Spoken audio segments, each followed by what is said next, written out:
So, bago tayo pumunta kay Wendell ng MSB, ito. Yung, kaso mas ano to kay Wendell, mas malaki yung katawan nito eh.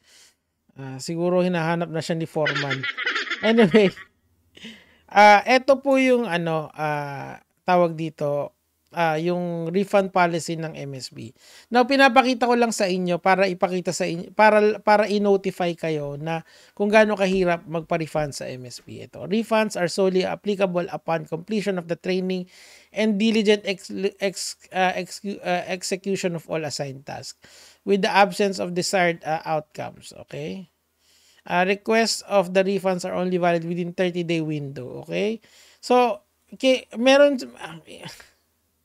yung 30-day refund period na yan kasi, ang intindi ko rito sa sinasabi niya, kailangan after mong matapos yung course, after mong mapanood lahat ng modules niya doon sa loob ng MSB, meron kang 30 days para i-apply yon.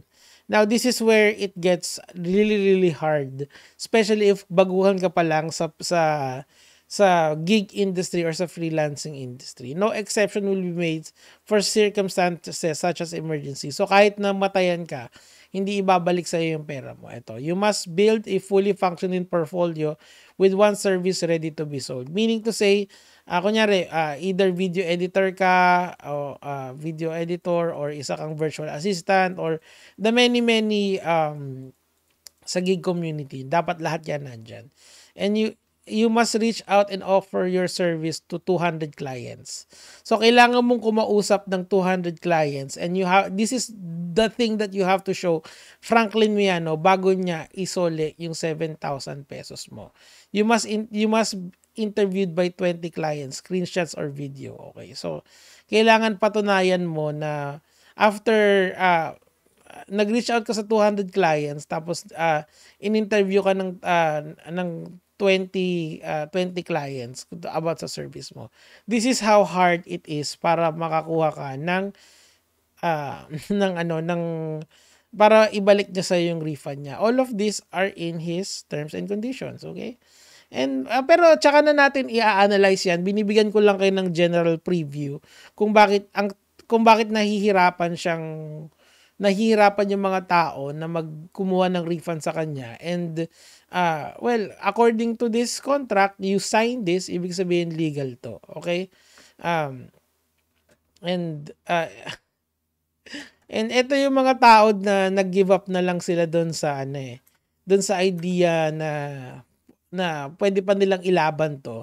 Mas madali lang, 7K lang naman yan. Anyway, that's what wala doon sa mga advertisement ng MSB. Sinabi lang sa inyo 97%. Maraming promises, pero as you've seen, 200 clients yung kailangan mong i-reach out, and you have to be interviewed by 20 of them. Now, papakita ko sa inyo ngayon ang isang tao na wala na, kultado na yung pag-iisip.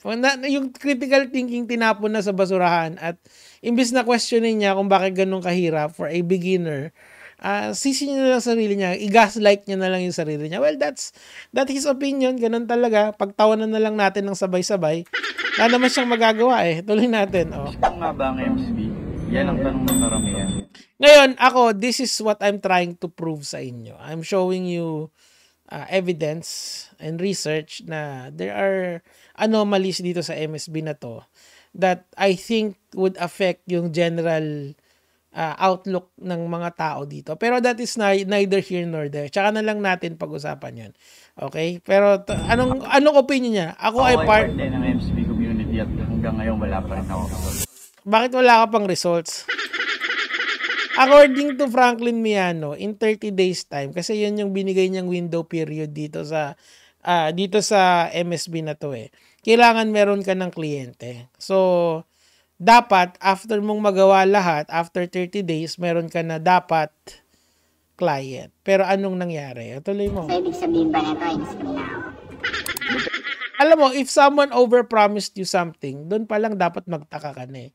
Dapat ang galing-galing mo na after mong kunin yung course na yon. O, diba? Depende sa akin, at ganun din sa'yo. Magkakaiba kasi tayo ng pananaw sa buhay. Exactly. So, ito yung pananaw ko sa pananaw mo, boy. Para kasi sa akin, ang ibig sabihin ng scam ay panluloko ng ibang tao.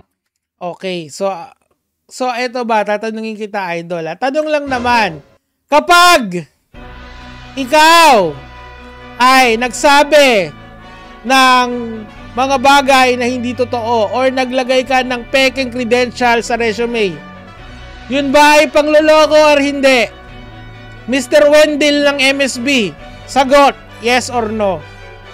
Kasi ang mga kamatis, mga kaibigan at ang mga armada ay ang sagot doon ay isa lang. Palakpakan ng sarili dahil isa ang sagot natin. Isa lang. Tuloy natin. O di kaya panluloko mo sa sarili mo. Ayan, ginagaslight yung sarili niya. Ano ka ba dun? Ah. Ako itong mga nakaraan, feel ko nga niloloko na sarili. O bakit? Wag mong gaslightin yung sarili mo, boy. Wag mong gaslightin ang sarili mo. Dahil ba yun ay hindi ka makakuha ng kliyente? Parinig ng English skills. Tingnan ko kung alam mo ang Celsius at saka ang pressure at saka ang temperature. Let's go. Ikaw na baka di ko kaya. Pero alam niyo ba? Ano, ayan na po siya, naging motivational speaker.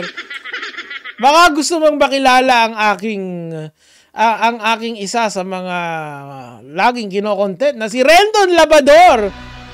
Kasi mukhang naging motivational speaker ka na, idol. Kita mo naman yan. Meron ka ng papakilala ka kay Jormiel para ma-develop ang iyong katawan. Pwedeng-pwede ka na sa haluan ng simento. Tuloy natin. Doubt lang natin yun. Doubt lang natin yung sarili natin na di natin kaya. Oh, di ba ginaslight? Tol, ito yung best example ng nagaslight niya. Dapat tignan nyo yung data, maging objective kayo doon sa pinapagawa sa inyo ng tao. Ayan o, nakasulat yan sa kanyang refund policy o. Reach out to 200 clients at kailangan ma-interview ka ng 20 in 30 days. So in 30 days, dapat every other day or almost every day, lagi kang may kausap na kliyente. And kapag baguhan ka, tapos hindi ka magaling sa English skills, patay ka talaga doon. Pag sa communication skills, deads ka doon, dead in the pag, wow, seashores, ganun, ano ka doon, lubog ka doon. Kaya kahit pa paano, believe din ako kay Carl eh, kasi si Carl nakakuha ng kliyente, kuno, o, di ba? Tuloy natin, o. Tsaka sa tulong ng MC, Sir Frank, nila Coach Carl. Kita mo tong si Carl, o, ayan, o, pinagkanulo ka, akala ko ba, hindi ka affiliated sa MSB. Bakit etong tao na to ay sinasabi na ikaw ay affiliated sa MSB? Why? Andyan ka o nakaganon ka pa o. Ito naman si Carl talaga o. Kita mo paano pagkakatiwalaan yung mga taong yung simpleng word na affiliate, hindi alam. So affiliated ka sa MSB kahit sabihin mo hindi ka kumikita. Tuloy natin. Mas nagkaroon ako ng inspirasyon na kung sila nga na mas bata sa akin. Matanda ka na? Matanda ka na, kumuha ng inspiration o magbenta ka ng course mo, leche. Obviously, yumaman niyang si Franklin Miano, hindi lang dahil sa outsourcing, dahil din sa course, sa pagbebenta ng course. Meron kaming ebidensya na inamin niya na sa isang buwan, may 1,000 ikaw, paminsan 2,000 ikaw, 1,000 times 7,000 pieces, magkano yun? Oh. Eh di doon palang paldo na. Ano pinagsasasabi mo? Gets mo ba? Sa inyo kumikita yung tao, tapos pinagtatanggol mo pa? Ano ka? Sino to? Sino yon? Si Kebuloy? Kakainis eh. Ginawang kulto eh. Tuloy. Eh bakit ako hindi? Eh kasi nga, siguro kaya hindi mo kaya. Number 1, wala kang communication skills. Number 2, hindi ka naman magaling na video editor. Number 3, hindi ka magaling na virtual assistant. Alam mo, real talk, bago kayo umabot sa 6 digits, mga kamatis, mga kaibigan, kailangan muna may tira kayo, may arit kayo. Kailangan may skills kayo na tinatawag. Kailangan para kayong si Ma'am Dolores na 10 taon na sa industry. Eh kung ikaw, binulbul ka na't lahat, ang tanging ambag mo ay motivational rice. Aba, halika, ipapasok kita kay Rendon. Pwede ka niyang maging assistant. Magaling ka na sa motivational talk. Puro motivation, walang trabaho. Ano ba naman yan? O, tuloy na natin. Diba? bakit hindi ko daanan yung mga path na dinaanan nila? Ganun naman eh. Ano ba yung path na dinaanan nila? Kinukwento mo pa sa amin. Meron pang sad music. Gusto ko nang maiyak kaso naiinis ako. Yung inis ko, kuwang-kuwa mo, boy. O, tuloy natin. Kung gusto mo maging magaling na driver, paturo ka sa driver na. Oo nga, kaso outsourcing yung tinuturo sa'yo. Tinuturuan ka maging middleman. Kasi hindi ka naman pwedeng maging magaling na middleman kung sa sarili mo hindi mo alam yung industry ang ginagalawan mo. Saan ka ba originally galing? Galing ka ba sa video editing? Galing ka ba sa virtual assistant? Galing ka ba saan? Oh, ganun dapat ang mga bagsakan. Paturo ka na maging driver. Bakit? Gusto mo maging driver? Gusto mo maging driver? Gusto mong maging driver, ang swelduhan, kinsenas katapusan? Pwede kitang ipasok, boy. Ready ka na ba na maging driver ng #1 motivational speaker ng Pinas dito sa Pilipinas? Itago natin sa pangalang Rendon Labrador. Mailalakad kita. Pwede kitang i-outsource kay Rendon Labrador, bata. Nakita ko kasi na meron kang bicep, triceps at medyo develop ang shoulders mo at napakalaki ng iyong leeg. Maganda yan. Diba? Strong naked ka. You are strong and naked. So gusto mo ba na ipasok kita kay Rendon Labrador bilang isang driver?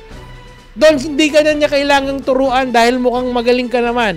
Ang kailangan mo lang ay mag-motivate habang nagmamaneho. Maglolokohan kayo kung sino ang... Hindi ko masustain, no? Tuloy na natin.